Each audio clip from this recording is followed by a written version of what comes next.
to talk a little bit about the handstand progression here. So, last week we talked about the basic handstands, some drills to use the wall as a leading progression to help just start your base of getting comfortable being upside down. So building off of that from last week, what we want to start to do is start trying to get more comfortable with shifting the weight onto one hand.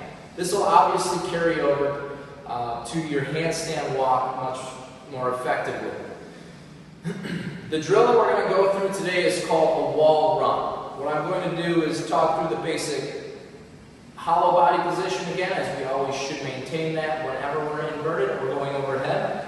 Demonstrate it, and then after that, go through the couple of scaling options that we have available for it. So hang in there. So first, going through the wall run. I'm going to demonstrate just with a basic kick up. You can also do a wall walk up with your nose to the wall. It's the same concept.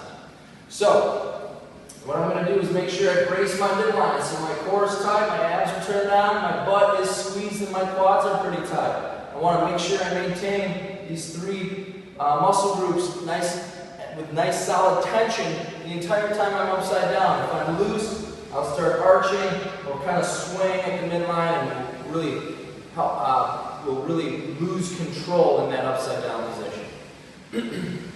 So just a quick demonstration first. So I'm going to step up to the wall, elbows are locked out, kick upside down, brace the midline, and when I'm ready, start shifting my weight. And now you can see I was going all the way up to my shoulder. I've done it long enough where I'm comfortable with that. A couple things to have in mind. So scaling the movement itself. Obviously, if you've never done it before, I wouldn't recommend going right for trying to touch your shoulders right away. Even if you're only pulling your hand a quarter of an inch off the ground and still shifting the weight, that's going to carry over. Over time, you're just going to try to build the confidence and build the strength and coordination so that you're able to pull that hand a little bit further over time until maybe eventually you're pulling to about elbow height and finally touching that shoulder. Second, probably the most important thing I should have noted first is that when you're upside down, when you're shifting weight, whether it's a handstand walk or these wall runs, it's extremely important to make sure that whatever hand is grounded or bearing the weight, that elbow absolutely has to be locked out the second that it comes into contact with the ground. So if I'm on both hands and I go to shift weight onto my right hand, my elbow should have already been locked out before I shifted my weight. So how we do this with handstand walking and wall runs is instead of bending and re-locking the elbows out, is we just kind of shift our weight from side to side, basically keeping that elbow locked out the entire time. That way I don't have to worry about, does my hand get down and it's not fully locked out, I don't have full control over that lockout. So there's kind of the step one, or the highest level of the progression.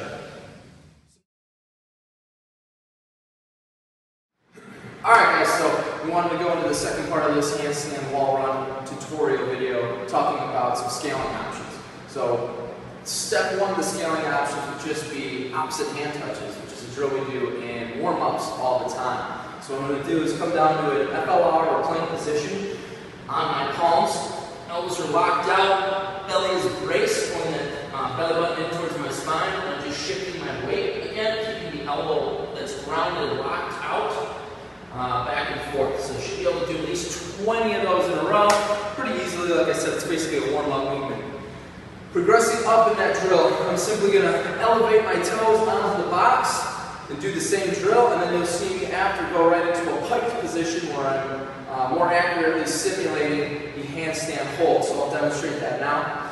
Just getting my feet up on the box, bracing the midline, and shifting the weight. You should be able to do anywhere from 10 to 20 reps in a row there. And then the last step in the progression before we go to a full wall run is to walk your hands in a bit, get into a piked position with the hips high, head between the elbows.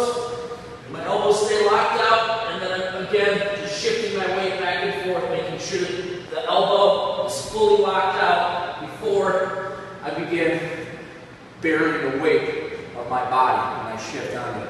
If you can do about 20 reps there in a row, it's time to start getting up on that wall and getting that wall run a try. Again, starting with very small pulls off the ground, progressing until you're more comfortable, maybe even all the way to where you're touching your shoulders. And then after that is basically handstand walking drills, which we'll cover further in a future video.